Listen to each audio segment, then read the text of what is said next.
Hello students, welcome back to our physics lecture.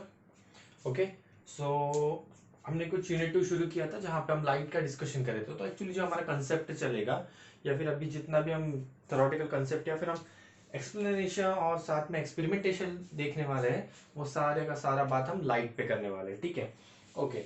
तो जैसे कि हम आपने देखा कि हमारा लास्ट जो वीडियो था, वो लास्ट लेक्चर जो हमने कंडक्ट किया था, that was on refraction of light. We were dealing with a plane surface. Okay, refraction of light हम पर प्लेन सरफेस पे। ठीक है, क्योंकि इसके बाद जो हमारा एक नेक्स्ट चैप्टर आने वाला है, वहां पे हम कर्व सरफेस के बारे में बात करने वाले हैं, जैसे कि मिरर और लेंस के बारे में। उसमें कुछ न्यूमेरिकल्स पार्ट देखेंगे।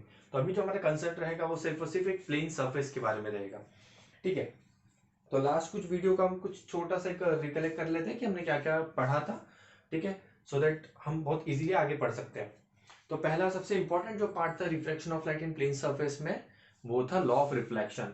लॉ लॉ ऑफ रिफ्लेक्शन क्या कहता है? दो लॉ होते हैं। पहला लॉ कहता है angle of incidence is equal to angle of reflection. ठीक है, ये कहता है। और दूसरा था incident ray refracted and normal lies on the same plane. ठीक है, अब इसे एक्सप्लेन करने की कोई जरूरत तो है नहीं, आप बहुत अच्छे से समझते हो कि सारी चीजें क्या होती है। इसके बाद हमने कुछ छोटा छोटा सा पार्ट है जो डिस्कस कर लेते हैं, जिसे हम पार्शियल रिफ्लेक्शन, पार्शियल रिफ्रैक्शन या टोटल रिफ्लेक्शन या टोटल इंटरनल रिफ्लेक्शन, कुछ इस तरीके से हम कहते हैं। ठीक है, तो ये सारी चीजें कहाँ होती है? पार्शियल रिफ्लेक्शन और पार्शियल रिफ्रैक्शन जो फिनोमिना होता है, ये एक्चुअली क्या होता है भाई? पार्शियल जैसे हम वर्ड से समझ में आता है हमें कि कुछ छोटा सा पार्ट सर जो लाइट आ रहा है, जो इंसिडेंट लाइट आ रहा है, कुछ छोटा सा पार्ट है जो रिफ्रैक्टेड हो गया। रिफ्रैक्टेड का मतलब क्या होता है? जब लाइट सर एक मीडियम से दूसरे मीडियम में जाती है, उसे रिफ्रैक्शन कहते हैं। तो थोड़ा सा पार्ट रिफ्रैक्टेड हो गया। सर पार्शियल रिफ्लेक्शन मतलब, अरे पार्शियल रिफ्रैक्शन अगर हम कह रहे हैं कि एक मीडियम से दूसरे मीडियम में जा रहा है, तो रिफ्लेक्शन का मतलब क्या होगा? जब एक मीडियम से लाइट आती है और बाउंस बैक करती है सेम मीडियम में, मतलब उसी मीडियम में जब लाइट ट्रेवल करती है, तो उसे रिफ्लेक्शन कहते हैं। जब ये कुछ परसेंट पे होता है, जैसे कह सकते हैं हम, एक लाइट आ रहा है incident light, 20% of light is getting reflected and remaining 80% is getting refracted. जिसे हम कह सकते हैं पार्शियल रिफ्लेक्शन और पार्शियल रिफ्रैक्शन फिनोमिना। ठीक है, तो ये सारे जो फिनोमिना होते हैं, ये बाउंड्री फिनोमिना होते हैं। बाउंड्री फिनोमिना मतलब जहां पे दो पर्टिकुलर मीडियम मीट करते हैं। जैसे कि हमारे की, अगर हम एग्जांपल लेते हैं, एयर टू वाटर जा रहा है, एयर से जब वाटर में एंटर करता होता है कि इंटरफेस आता है, जहां पे एयर और वाटर अलग होता है, जो बाउंड्री होता है उसे इंटरफेस कहते हैं। तो ठीक है, ये सारा इंटरफेस फिनोमिना है। ओके, इसके बाद हमने लॉज ऑफ रिफ्लेक्शन में पढ़ा था कि sine I equals to sine R constant, जहां पे angle I equals to angle R के बारे में हमने डिस्कस किया था। ठीक है, ये बहुत एक बेसिक पार्ट था। अब हम बात करेंगे effect on speed, wavelength and frequency due to refraction of light.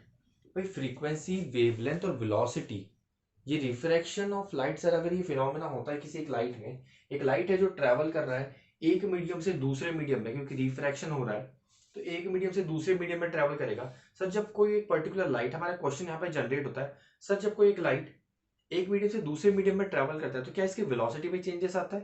पहला क्वेश्चन। दूसरा क्वेश्चन मैंने कहा सर क्या इसकी फ्रीक्वेंसी में चेंजेस आएगा? और तीसरा क्वेश्चन बनता है सर क्या इसका वेवलेंथ में चेंजेस आएगा? तो तीन क्वेश्चन यहाँ पे जनरेट होते हैं in refraction. If refraction,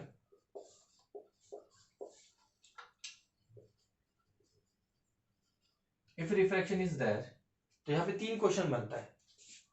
any changes,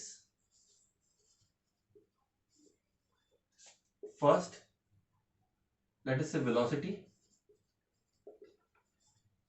second wavelength, and third is frequency.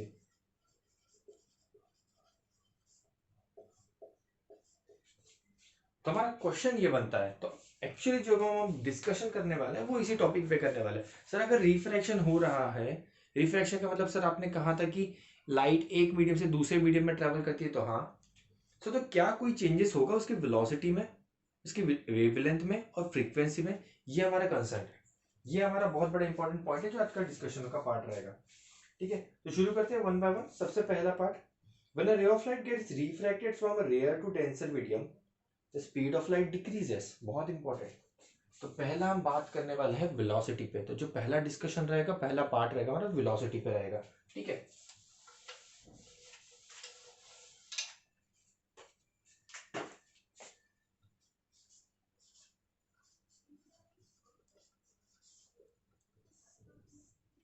Velocity पे पार्ट क्या रहेगा हमारा, रिफ्रैक्शन। कंसेप्ट क्या चलेगा, रिफ्रैक्शन का कंसेप्ट चलेगा। रिफ्रैक्शन में क्या हो रहा है, whenever light is travelling from rare medium to denser medium, हमारा लाइट कैसा ट्रैवल कर रहा है, रेयर मीडियम से डेंसर मीडियम की तरफ ट्रैवल कर रहा है। चलो करवा देते इसे।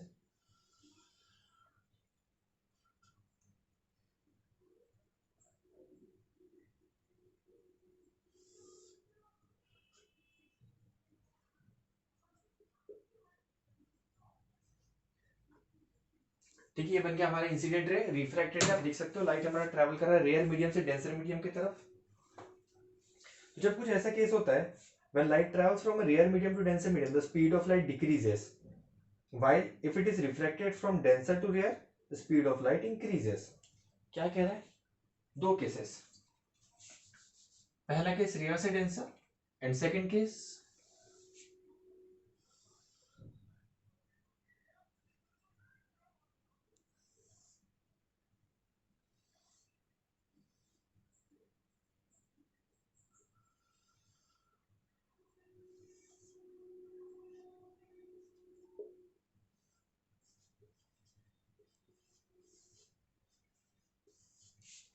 टू डिफरेंट केसेस है। पहला केस हमारा दिखा रहा है कि our light is travelling from rare to denser medium, and in second case denser to rare medium.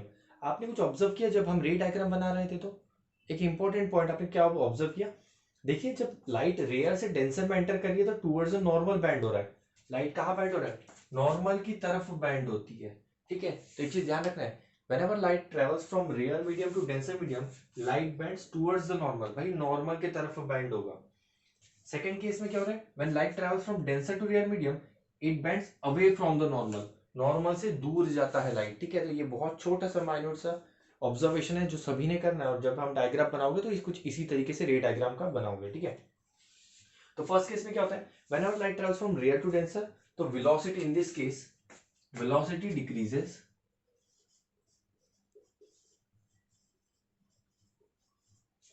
and in this case velocity increases। ठीक है, तो ये इंपॉर्टेंट चीज है जो हमें ध्यान रखना है।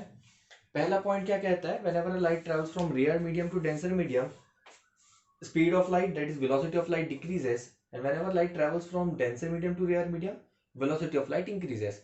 सर गिव रीजन, कंपेयर कैसे आप कह सकते हो, रीजन क्या है। अब देखिए भाई, रेयर से डेंसर में जा रहा है, डेंसर मतलब क्या होता है, नंबर ऑफ पार्टिकल ज्यादा, नंबर ऑफ पार्टिकल ज्यादा, तो जितना पर्टिकुलर लाइट आएगा उसके ऑब्स्ट्रक्शन मिलेगा, ऑब्स्ट्रक्शन मिलेगा तो ट्रैवल करने में वक्त लगेगा, ट्रैवल करने में वक्त लगेगा तो स्पीड कम हो जाएगा, सिंपल सा बात है। अब सेकंड कंसेप्ट में आते हैं, डेंसर से रेयर, डेंसर से रेयर, रेयर में जब जाता है, रेयर में मतलब क्या होता है, नंबर ऑफ पार्टिकल्स कम होता है, नंबर ऑफ पार्टिकल्स कम होता है, उसी को हम रेयर मीडियम कहते हैं। तो अगर number of particles come, obstruction come, sir तो लाइट जो है वो बहुत जल्दी ट्रैवल कर पाएगा, जिसमें स्पीड ज्यादा रहेगी, इसे हम कहते हैं, इसलिए वेलोसिटी इंक्रीज होता है। क्लियर है, तो वेलोसिटी का कंसेप्ट अगर हम लाइट के टर्म्स में कहते हैं तो velocity decreases when light travels from rare to denser, whereas velocity of light increases when light travels from denser to rare medium। ठीक है, ये पहला कंसेप्ट क्लियर हो गया। अब हम बात करते हैं frequency. Frequency of light does not depend on the source of light, so it does not change on the refraction. ठीक है, अब सेकंड जो बात करते हैं फ्रीक्वेंसी की, यहीं पे हम डिस्कस कर लेते हैं फ्रीक्वेंसी का।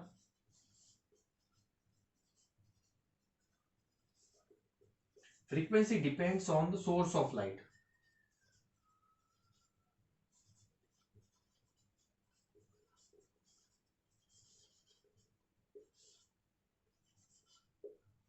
जो फ्रीक्वेंसी होती है, frequency of any light, frequency of any light, velocity को हम डिनोट करते हैं वी से, पहले तो ये जान लेते हैं, फ्रीक्वेंसी को डिनोट करते हैं एफ से। ठीक है, frequency of any light depends on the source. Source मतलब वो लाइट कहां से जनरेट हो रहा है, किस तरीके का लाइट है, whether it is white light, red light, green light, blue light, या फिर कोई इंफ्रारेड रे, ठीक है, अल्ट्रावायलेट रे, या फिर कोई विजिबल लाइट आप कह सकते हो। ठीक है, तो ये डिपेंड करता है कि कहां से जनरेट हो रहा है। तो जहां से पर्टिकुलर जनरेट हो रहा है या फिर जिस तरीके का लाइट है, वो वन ऑफ द लाइट जो कलर होगा उस पे उस पर्टिकुलर लाइट का फ्रीक्वेंसी डिपेंड करता है। तो फ्रीक्वेंसी को रिफ्रैक्शन या रिफ्लेक्शन से कोई मतलब नहीं होता है। Frequency is free of refraction phenomenon as well as of reflection phenomenon. Reason क्या है, because frequency of a light depends on the source of light only. ठीक है, सोर्स के अलावा फ्रीक्वेंसी किसी भी ऑब्जेक्ट पे, यहाँ पे किसी भी कंडीशन पे डिपेंड नहीं करेगी। तो चाहे लाइट रिफ्रैक्टेशन कंडीशन दिखाए या रिफ्लेक्शन कंडीशन दिखाए, फ्रीक्वेंसी ऑफ लाइट चेंज नहीं होगा। ये चीजें क्लियर है?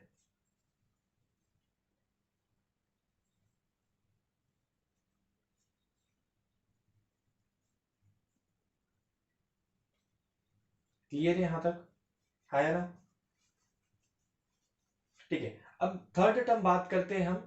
थर्ड टर्म बात करेंगे हम वेवलेंथ का। इसमें हम लिखा देते हैं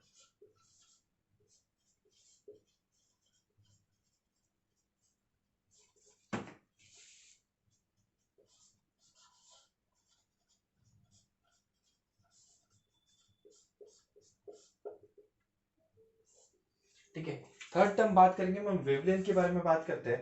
तो वेवलेंथ क्या होता है? Same, when the light passes from rare to denser medium, wavelength decreases. जब रेयर से डेंसर में जाएगा तो वेवलेंथ डिक्रीज होगा। वेवलेंथ डिक्रीजेस मतलब इस केस में डिक्रीज होगा, और सिंपल सी बात है, फिर नेक्स्ट केस में क्या होगा? इंक्रीज होगा।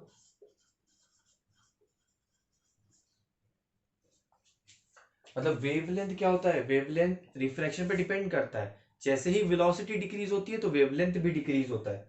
वेलोसिटी डिक्रीज होने पे वेवलेंथ डिक्रीज होता है, ऐसा ही समझिए। ठीक है, since the speed of light decreases, मतलब अगर स्पीड ऑफ लाइट डिक्रीज होगा तो वेवलेंथ डिक्रीज होगा, हमेशा ध्यान रखिए। स्पीड ऑफ लाइट इंक्रीज होगा तो वेवलेंथ भी इंक्रीज होगा। ओके, क्लियर है यहां तक? आसान से थ्योरेटिकल कंसेप्ट था, कोई ज्यादा दिक्कत ना था। क्या था, फिर से रिवाइज करते हैं। whenever light travels from rare to denser, velocity decreases, wavelength decreases. whenever light travels from denser to rare, wavelength increases, velocity increases. और what will be the effect on the frequency? Question पूछ सकते हैं, question बन सकता है यहाँ पे कि फ्रीक्वेंसी पे अगर एक लाइट पर्टिकुलर, एक लाइट है जो रेयर मीडियम से डेंसर मीडियम पे ट्रैवल कर रहा है, तो what will be the change in frequency? Frequency पे कोई चेंजेस ऑब्जर्व नहीं होगा, फ्रीक्वेंसी विल बी सेम जैसे पहले था। बिकॉज क्यों? रीजन क्या होता है? Because frequency depends on the source of light, not on the condition of refraction and reflection. ठीक है, ये चीजें याद रखना है। अब यहाँ पे फॉर्मूला जनरेट होता है, तीनों को कोरिलेट कर सकते हैं हम, वेलोसिटी, फ्रीक्वेंसी एंड वेवलेंथ को। तो क्या होता है? Velocity equals to frequency into wavelength.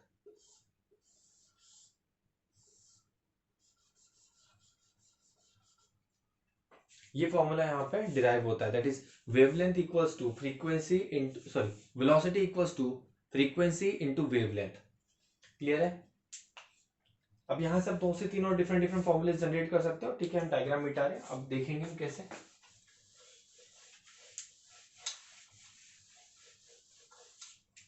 Sir आप कहोगे सर ये फॉर्मूला कैसे आ गया? Velocity equals to frequency into lambda, कैसे फॉर्मूला डिराइव हुआ? ये हमें ध्यान देते हैं। ठीक है, ध्यान दो। एक बेसिक फॉर्मूला हमें पता है जो हम फिफ्थ स्टैंडर्ड से बचपन से पढ़ते हुए आ रहे हैं, that is speed equals to distance upon time. ठीक है,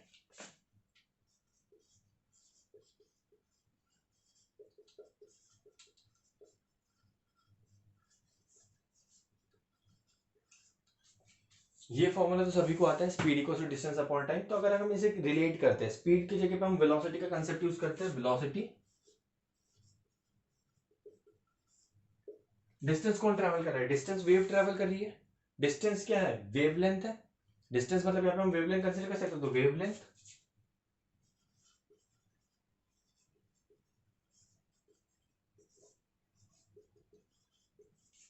upon time as it is. एक कंसेप्ट हमें फिर से याद आता है सब, फ्रीक्वेंसी के बारे में। What is frequency? फ्रीक्वेंसी क्या होता है? Frequency is inverse of time, मतलब सर टाइम का इनवर्स करते हैं तो फ्रीक्वेंसी मिलता है। So we know that frequency is inverse of time.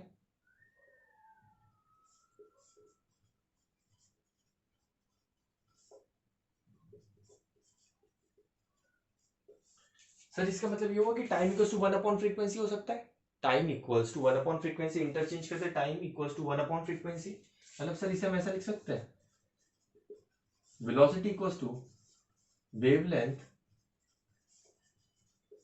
One upon time can be written as frequency. बन गया formula, v equals to lambda into F. तो यहां से हमारा फॉर्मूला जनरेट होता है, that is v equals to lambda into F. Lambda क्या रहेगा, वेवलेंथ, और एफ विल बी और फ्रीक्वेंसी। क्लियर है? तो ये बनता है हमारा, यहाँ से फॉर्मूला जनरेट होता है, v equals to F into lambda, where v is the velocity, f is the frequency of a particular wave, particular light, and lambda is the wavelength of that light. Clear है? Okay, ये तो एक छोटा सा theoretical concept था। अब हम आते हैं रिफ्रैक्टिव इंडेक्स के कंसेप्ट पे। बड़ा इंपॉर्टेंट सा कंसेप्ट है।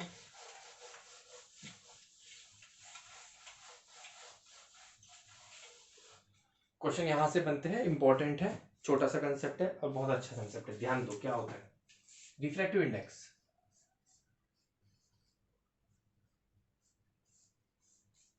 पहले हम आपको टेक्निकली डेफिनेशन पढ़ के सुनाते हैं, फिर आपको इसका मतलब समझाएंगे क्या होता है। Refractive index, the refractive index of a second medium with respect to the first medium is defined as the ratio of sine of angle of incidence in the first medium to the sine of angle of refraction in the second medium. हम फिर से पढ़ते हैं आपके लिए। The refractive index of second medium with respect to first medium is defined as the ratio of sine of angle of incidence in the first medium to the sine of angle of refraction in the second medium. क्या सभी को समझ में आ गया क्या है? ठीक है, नहीं समझ में आया तो इसे सिंपल लैंग्वेज में समझते कि क्या होता है। ठीक है, रिफ्रैक्टिव इंडेक्स का मतलब क्या होता है ये समझते हैं, बहुत आसान है। रिफ्रैक्टिव इंडेक्स का मतलब होता है sir comparison of velocity of light. अगर हम रिफ्रैक्टिव इंडेक्स के बारे में बात करते हो तो क्या रहेगा, इट्स एन कंपैरिजन या फिर ratio of velocity of light in two different medium, दो अलग मीडियम में। क्योंकि अभी हमने कहा, अभी हमने देखा है कुछ थ्योरेटिकल कंसेप्ट में, अभी हमने पढ़ा कि velocity of light differs when it travels from one medium to another, whether rare to denser or denser to rare. velocity of light differ मतलब velocity of light change होगा जब एक मीडियम से दूसरे मीडियम में ट्रेवल करेगा। तो इसी velocity को अगर हम कंपेयर करते हैं, इसका जो रेशियो बनेगा वही रेशियो को हम कहते हैं रिफ्रैक्टिव इंडेक्स। इसी रेशियो को हम कहते हैं रिफ्रैक्टिव इंडेक्स। तो रिफ्रैक्टिव इंडेक्स आपको क्या शो करेगा, refractive index will show you how much time the velocity has been increased while traveling from one medium to another, or by how much time the velocity has decreased when it is traveling from one medium to another. मतलब यहाँ पे increment, the factor आपको show करेगा by which factor the ray of speed of light is increasing or speed of light is decreasing when traveling from one medium to another. Clear है? इसे आप वापस repeat करके कंप्लीट फिर से सुनिए कि हम रिफ्रैक्टिव इंडेक्स को हमने क्या कहा है। बहुत इंपॉर्टेंट है, बहुत इंपॉर्टेंट है। ठीक है, क्लियर है?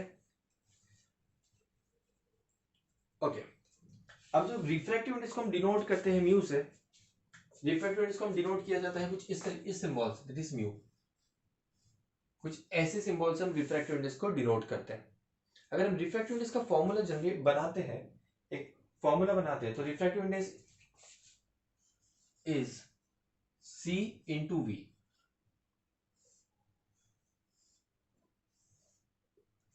सर C और V क्या है? C is the speed of light,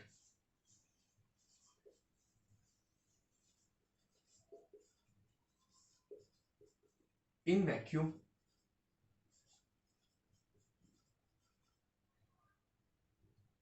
and V is the speed of light in medium।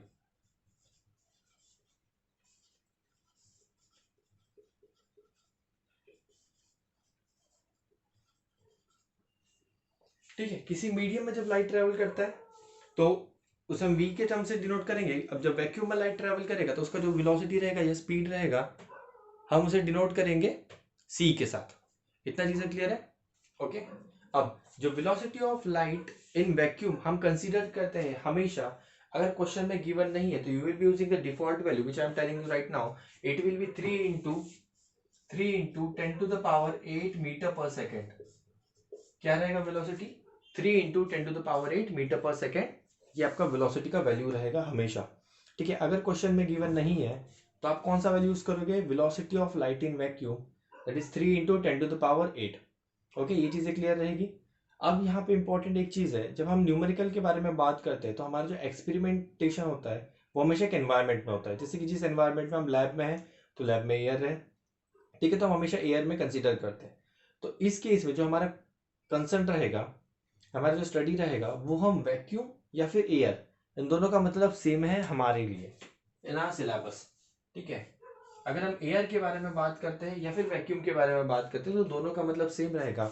और दोनों केस में आप स्पीड ऑफ लाइट की क्या इस्तेमाल करोगे, 3 × 10⁸ मीटर पर सेकेंड। ये वैल्यू आपको लर्न हो जानी चाहिए, ठीक है। अगर क्वेश्चन में गिवन नहीं है तो भी अब जो स्पीड ऑफ लाइट का वैल्यू रहेगा वो 3 × 10⁸ मीटर पर सेकेंड ही इस्तेमाल करोगे, ठीक है। This is considered value, okay, clear है। तो यहाँ पे हम फॉर्मूला क्या कह सकते हैं, speed of light in vacuum और air upon speed of light in that medium, किसी भी एक मीडियम में जहां से लाइट ट्रैवल कर रहा है। लेट अस से light is travelling in water, ठीक है। लेट अस से कि लाइट एक ट्रैवल कर रहा है कुछ इस तरीके से, यहाँ पे वाटर है, this is water condition and this is air, ठीक है। अब लाइट कुछ इस तरीके से ट्रैवल कर रहा है, ये हो गया इसका travelling path, angle of incidence, angle of refraction, ठीक है। ये this is incident ray, this is refracted रे। तो इस केस में क्या होगा, अगर हमें रिफ्रैक्टिव इंडेक्स कैलकुलेट करना है, अब यहाँ पे तो वैक्यूम नहीं है सर, पर हमारे केस में क्या होता है, एयर और वैक्यूम दोनों का मतलब सेम रहेगा। तो इस पर्टिकुलर एयर में speed of light will be 3 × 10⁸ metre per second. अब आप बताइए जो पर्टिकुलर स्पीड ऑफ लाइट रहेगा, speed of light in water क्या रहेगा, कम या ज्यादा। वाटर मूव कर रहा है रेयर मीडियम से डेंसर मीडियम में, सिंपल सी बात है, यहाँ पे स्पीड ऑफ लाइट क्या रहेगा, speed of light will be less, speed of light will be less, क्योंकि रेयर से जब डेंसर में लाइट मूव करता है तो सिंपल सी बात है क्या होता है, स्पीड ऑफ लाइट डिक्रीज होता है ना। यही हमने अभी तक कंसेप्ट पढ़ा है, इसी कंसेप्ट को हमने पढ़ा है, तो सेम यहाँ पे ये चीजें ऑब्जर्व होगी, ओके। अब हम कुछ चीजें, कुछ छोटे छोटे पॉइंट्स हैं जो आप नोट डाउन करोगे जो आपको यूजफुल है। जब हम रिफ्रैक्टिव इंडेक्स बात करते हैं ट्रांसपेरेंट मीडियम का, is always greater than 1, is always greater than 1, ठीक है। वो लेस नहीं हो सकता, ट्रांसपेरेंट मीडियम का जो रिफ्रैक्टिव इंडेक्स होता है वो हमेशा ज्यादा होता है, because the speed of light in any medium is less then that of vacuum, clear है। इसका मतलब क्या हो, जब भी आप बात करोगे एयर के साथ किसी पर्टिकुलर ट्रांसपेरेंट मीडियम को, जब आप कंपेयर करोगे एक डेंसर मीडियम के साथ, मतलब आप ये कह सकते हो कि रेयर मीडियम से जब डेंसर मीडियम में लाइट ट्रैवल करता है तो refractive index is always greater than 1। क्या हम ऐसा कह सकते हैं, कुछ ऑब्जर्वेशन देखते हैं, कुछ पर्टिकुलर वैल्यूज देखते हैं, कुछ वैल्यू सॉल्व करके देखते हैं कि हम जो कंसेप्ट पढ़ रहे हैं वो सही है या गलत है, ठीक है। कुछ वैल्यू सॉल्व करते हैं। The speed of light in air is 3 × 10⁸, ये क्वेश्चन है छोटा सा, 3 × 10⁸, and in glass is 2 × 10⁸। Question क्या कह रहा है हमसे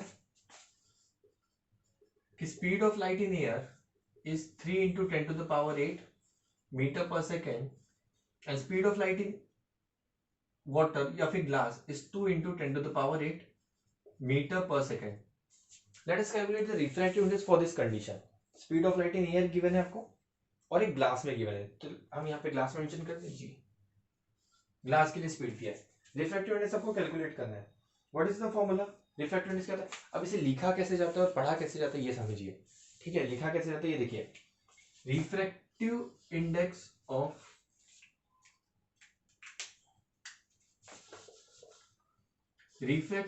of glass with respect to air.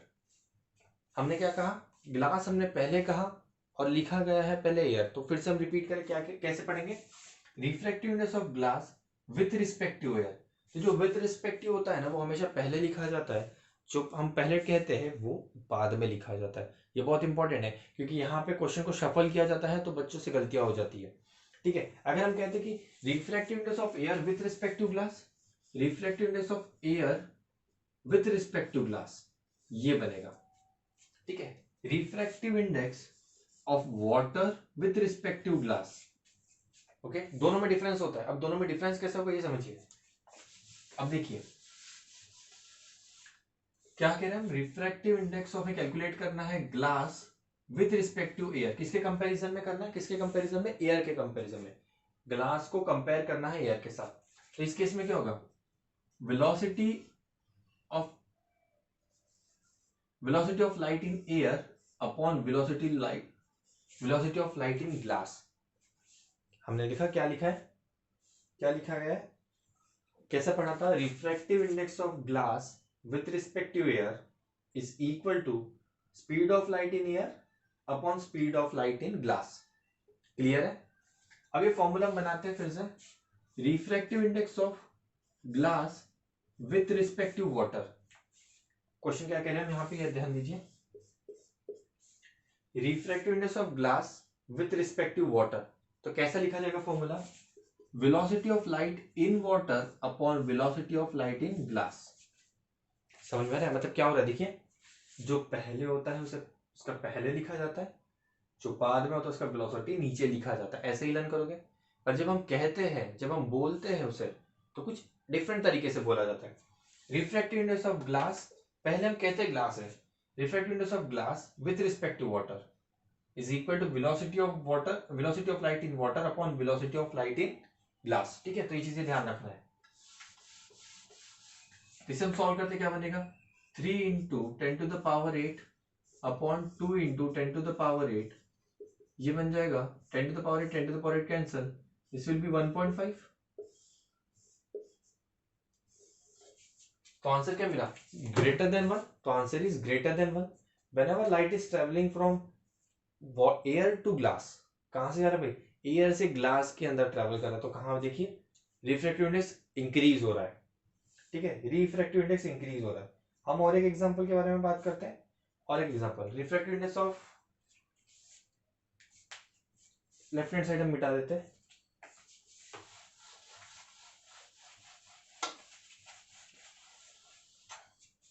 इस केस में हम बात करेंगे refractive index of air and water. Air का तो स्पीड हमें पता है, air is 3 into 10⁸ metre per second. Water में हमें दिया गया है, वाटर का जो स्पीड है, चलो वाटर का स्पीड नहीं दिया, हाँ वाटर का स्पीड दिया, speed of light in water is 2.25 into 10⁸ metre per second. ये जो वैल्यू हम लिख रहे हैं, velocity of light in glass, velocity of light in water, ये लर्न करने की जरूरत नहीं होती है। ठीक है, ये आपके क्वेश्चन में गिवन रहेगा, तो आप चिंता मत कीजिए कि सर ये लर्न करना पड़ेगा कि वैल्यू, तो ऐसा कुछ नहीं है। अब हम इसका रिफ्रैक्टिव इंडेक्स निकालते हैं। कैसे लिखेंगे? Refractive index of water with respect to air is equal to speed of light in air upon speed of light in water. So 3 into 10⁸ divided by 2.25 into 10⁸, ऐसा ही रहेगा। 10⁸ कैंसल आउट हो जाएगा, ये बन जाएगा कुछ 2.25 4/3 4/3 होता है 1.33।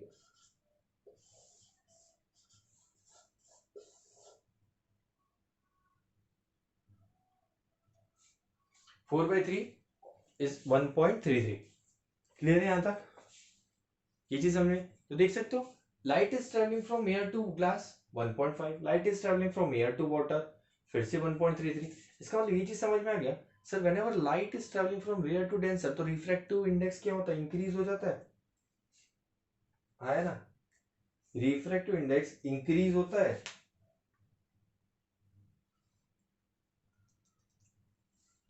क्लियर है?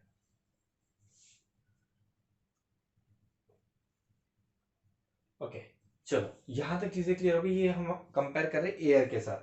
ओके, अब दूसरा कुछ बात करते हैं। जब हम बात करते हैं यहाँ पे वेलोसिटी अगर नहीं दी है और डायरेक्ट रिफ्रैक्टिव इंडेक्स दिया है, मतलब क्वेश्चन कुछ इस तरीके से है कि आपको दिया गया refractive index of glass with respect to water is, आपसे डायरेक्ट पूछा गया है।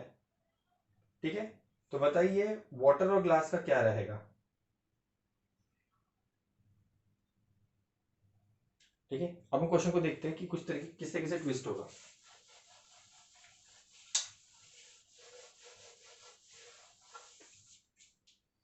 जब दो ऑब्जेक्ट का रिफ्रैक्टिव इंडेक्स दिया रहता है, तो उसे किस तरीके से सॉल्व किया जाता है ये देखिए। जैसे कि फॉर एग्जांपल एक क्वेश्चन में कहा है रिफ्रैक्टिव इंडेक्स ऑफ ग्लास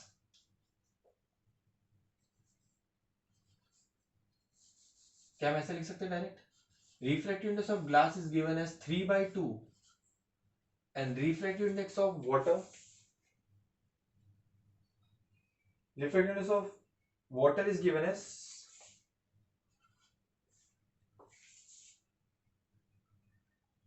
4/3। कुछ इस तरीके से क्वेश्चन दिया सर, ये किसके रिस्पेक्टिव में रहेगा? सिंपल से बात है, किसके रिस्पेक्टिव में? अगर यहाँ पे कुछ नहीं लिखा है, देखिए कुछ नहीं लिखा है, मतलब कंडीशन किसके साथ कंपेयर हो रहा है? एक आइडियल कंडीशन के साथ कंपेयर हो रहा है। और हमारे केस में आइडियल कंडीशन क्या होता है? इधर वैक्यूम या फिर एयर। मतलब यहाँ पे कंसीडर एयर है, कुछ नहीं है। रिफ्रैक्टिव इंडेक्स ऑफ ग्लास सीधा सीधा अगर कह दिया क्वेश्चन में कि refractive index of glass is 3/2, इसका मतलब कंपैरिजन पक्का एयर के साथ हो रहा है। अगर कह दिया कि refractive index of water is 4/3, तो इसका मतलब ये कंपैरिजन एयर के साथ हो रहा है, क्योंकि कोई दूसरे मीडियम के बारे में बात नहीं हो रही। तो सिंपल सी बात है, जो लाइट ट्रेवल करेगा इधर it will travel from vacuum और फ्रॉम एयर। क्लियर है?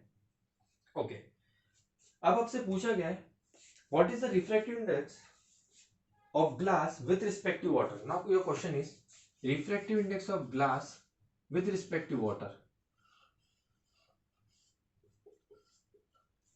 ये आपसे क्वेश्चन पूछा गया है।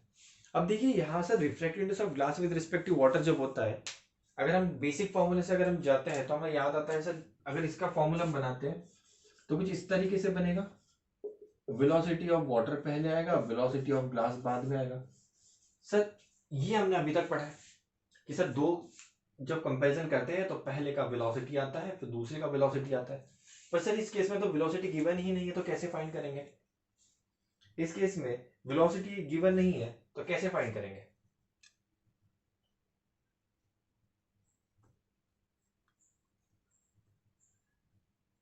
यहां पे चीजें आती है रिफ्रैक्टिव इंडेक्स का डायरेक्ट कंसेप्ट की।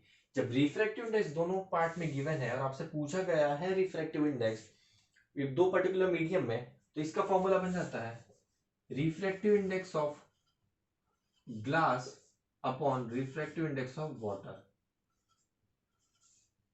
कुछ इस तरीके से।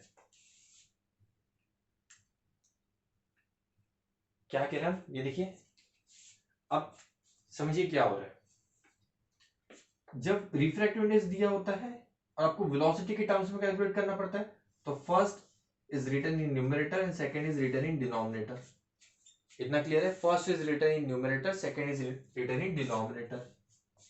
But when your formula has to be developed in completely in refractive index pattern. देखिए यहाँ पे कहीं वेलोसिटी का टर्म है नहीं, तो refractive index of glass with respect to water is equal to refractive index of glass upon refractive index of water. मतलब जो यहाँ पे दूसरा है वो फर्स्ट वो बन जाता है, जो फर्स्ट है वो सेकंड बन जाता है। दैट इज इनवर्स हम कह सकते हैं।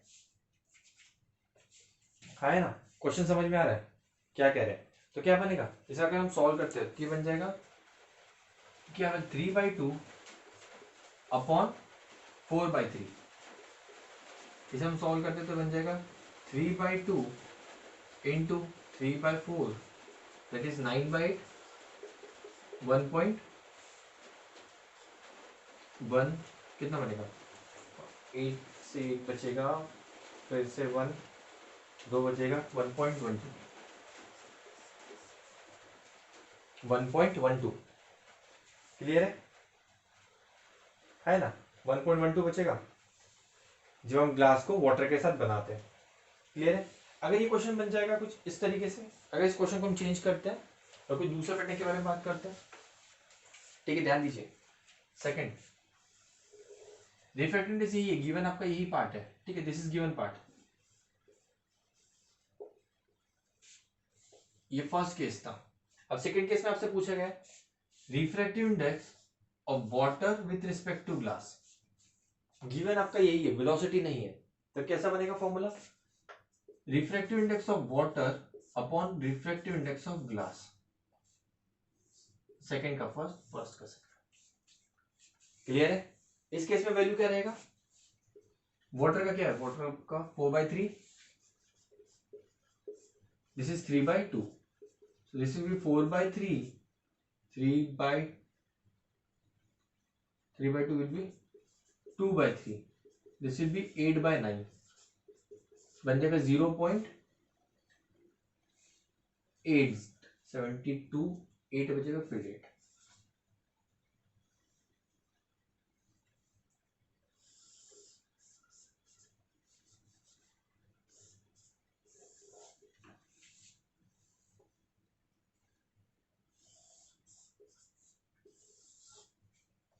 तो देखिए रिफ्रैक्टिव इंडेक्स का जब आप वैल्यू चेंज कर देते हो, मतलब आप कंपैरिजन किसकी कंपैरिजन में आप कर रहे हो, तो देखो रिफ्रैक्टिव इंडेक्स चेंज हो रहा है ना, रिफ्रैक्टिव इंडेक्स चेंज हो रहा है, देख सकते हो। फर्स्ट केस में क्या हो रहा है, फर्स्ट केस में ध्यान दीजिए फिर से, फर्स्ट केस में क्या हो रहा है, रिफ्रैक्टिव इंडेक्स हम कंपेयर करें glass with respect to water, glass को हम रिस्पेक्टिव वाटर के साथ कंपैरिजन कर रहे हैं, तो इस केस में हमने ऑब्जर्व किया कि refractive index is greater than 1। पर जब हम वाटर को ग्लास के साथ कंपेयर कर रहे हैं, तो वाटर को ग्लास के साथ कंपेयर कर रहे हैं, तो देखिए refractive index is less than 1। एक चीज हमें समझ में आ रही है, जब ग्लास को वाटर के साथ, glass is denser water is rare, जब डेंसर रेयर कर रहे थे तो आंसर वाज ग्रेटर देन 1। जब वाटर को ग्लास के साथ कर रहे हैं, मतलब रेयर और डेंसर मीडियम को चेक कर रहे हैं, when we are comparing with denser medium, तो refractive index is less than 1। Yes और नो, क्या ये कंक्लूजन पार्ट आपका जनरेट हो रहा है, चीजें समझ में आ रही है?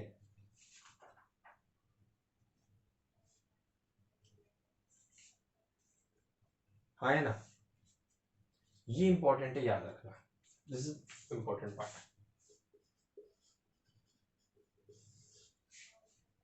ठीक है, फॉर्मूला इंपॉर्टेंट है रिफ्रैक्टिव इंडेक्स का। रिफ्रैक्टिव इंडेक्स का सबसे पहला फॉर्मूला हमने क्या पढ़ा था sir, velocity of light in vacuum और air upon velocity of light in any medium. अब उस पर्टिकुलर पार्ट को क्या कहते हैं, ये देखिए समझते हैं फिर से, रिफ्रैक्टिव इंडेक्स के कांसेप्ट को ब्रश अप करते हैं थोड़ा सा, ठीक है, फिर इसमें वाइंड अप करते हैं। फर्स्ट पार्ट क्या, फर्स्ट पार्ट पढ़ते हैं सर, रिफ्रैक्टिव इंडेक्स क्या होता है, refractive index is speed ratio, कह सकते हैं हम सिंपल सिंपल स्पीड रेशियो होता है सर, किसी दो मीडियम में, किसी भी दो मीडियम का हो सकता है, air water, water glass, glass water, air oil, oil water, glass water, किसी भी तरीके का कॉम्बिनेशन हो सकता है। सेकेंड सर, रिफ्रैक्टिव इंडेक्स का फॉर्मूला हमने पढ़ा था, speed of light in air upon speed of light in medium, वो चाहे मीडियम कुछ भी हो सकता है, कोई भी मीडियम। तो सर इसका फॉर्मूला हमने जनरेट किया था, refractive index was c upon we,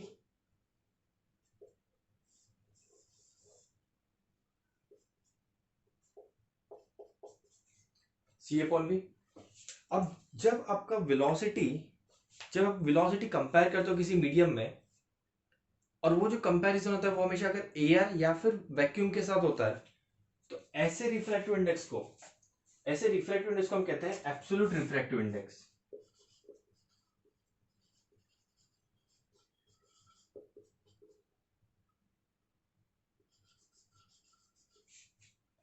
अगर क्वेश्चन में कहीं बन गया find the absolute refractive index of a medium, इसका मतलब जो आपका कंपैरिजन रहेगा वो किसके साथ रहेगा, वो हमेशा एयर या फिर वैक्यूम के साथ रहेगा।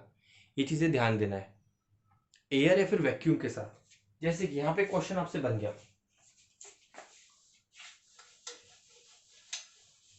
क्वेश्चन बन गया calculate, calculate the absolute refractive index of a glass,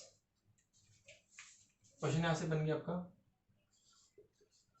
calculate absolute refractive index of glass having speed 2 into 10 to the power 8 metre per second. अब आपसे पूछा गया सर ग्लास का रिफ्रैक्टिव इंडेक्स निकालना है, पर कंपैरिजन के लिए दूसरा मीडियम नहीं दिया है, कोई दूसरा मीडियम ही नहीं कहा है, ये जो एबीएस लिखा है वो एब्सोल्यूट है, ठीक है। Calculate absolute refractive index of glass having speed like 2 into 10 to the power 8 metre per second. पर यहाँ पे सर दूसरा मीडियम नहीं दिया है, क्योंकि रिफ्रैक्टिव इंडेक्स के लिए तो सर दो मीडियम लगता है।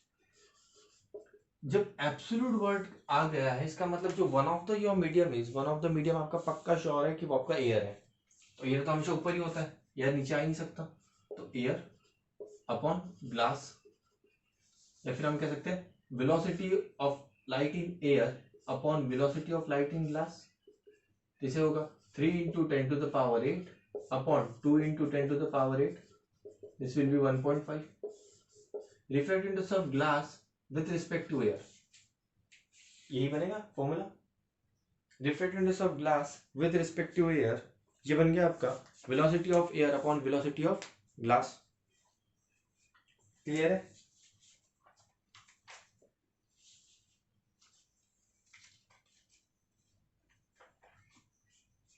तो आपको सभी को ये एब्सोल्यूट रिफ्रैक्टिव इंडेक्स की जो पैटर्न है, किस तरीके से कहाँ पे इस्तेमाल किया जाता है, कब इन्वर्स होता है, कब रेसिप्रोकल होता है और कब डायरेक्ट आपको फॉर्मूला यूज करते हैं, एब्सोल्यूट रिफ्रैक्टिव इंडेक्स किसे कहते हैं, ये इंपॉर्टेंट है जानना. ठीक है, इसका लास्ट हमने पढ़ा तो थर्ड था refractive index of medium, let us say A with respect to B is refractive index of A upon refractive index of B. या फॉर्मूला बना लीजिए. जब भी आपको रिफ्रैक्टिव इंडेक्स गिवन रहेगा इस पर्टिकुलर रिफ्रैक्टिव इंडेक्स के फॉर्म में, तो आप डायरेक्ट फॉर्मूला अप्लाई करोगे. ठीक है, या फिर अब जो नेक्स्ट होता है that is a fourth one, refractive index of A with respect to B is equal to velocity of B upon velocity of ए.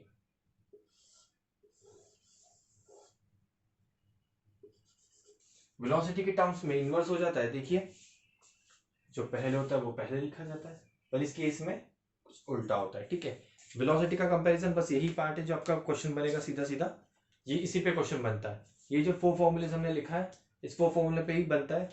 एक चीज ध्यान रखना है, वेलोसिटी रहा तो refractive index of A with respect to B is equal to velocity of B upon velocity of A. Refractive index of A with respect to B equals to refractive index of A with respect to B, refractive index of B. ठीक है, refractive index जब vacuum या फिर vacuum के साथ compare किया जाता है फिर एयर के साथ, तो उसे हम एब्सोल्यूट रिफ्रैक्टिव इंडेक्स कहते हैं. क्लियर है? रिफ्रैक्टिव इंडेक्स क्या होता है? It is the ratio of speed of air upon speed of light, या फिर रेशियो ऑफ स्पीड रेशियो होता है. क्लियर यहां तक रिफ्रैक्टिव इंडेक्स का पार्ट है ना? ओके, तो सभी न्यूमेरिकल्स बन जाएंगे रिफ्रैक्टिव इंडेक्स के. होप सो कोई गड़बड़ ना हो. यहाँ पे सिली मिस्टेक अवॉइड करना है डिविजन्स में, इस पार्ट में सिली मिस्टेक अवॉइड करना है.